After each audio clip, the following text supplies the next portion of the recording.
কারণে জানো ওয়াসতুগুল ফুরির কারণে এই ইবাদতের কথা আরেকজনের লাগিয়ে দেয়।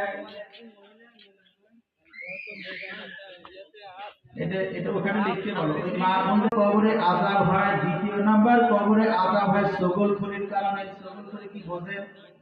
এর কথা আরেকজনের কাছে লাগায় দেয়, বানাই টুকরা ছায়া, মানে সে বলছে একরকম, ওইটাকে ঘুরাই ফিরাই আরেকজনের কাছে লাগাই দিচ্ছে, লাগা সংসারের মধ্যে একটা অশান্তি বাধাই দেয়,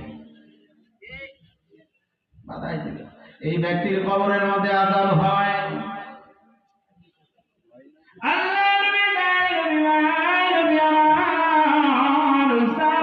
নবী বলেন এই দুটো কবরে আযাব হয় প্রসারের সেটার জন্য, সগল করে জন্য।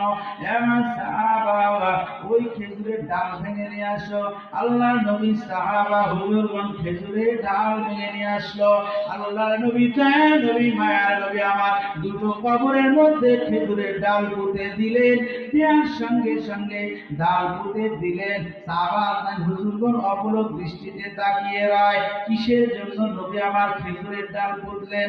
আল্লাহ নবী দয়ার নবী মায়ার নবী বললেন, এমন সাহাবারা এই খেজুরের ডাল এটা পুঁতলাম, এটা যত সময় তাজা থাকবে তত সময় পর্যন্ত তাদের কবরে আযাব হবে না। বলুন না সুবহানাল্লাহ।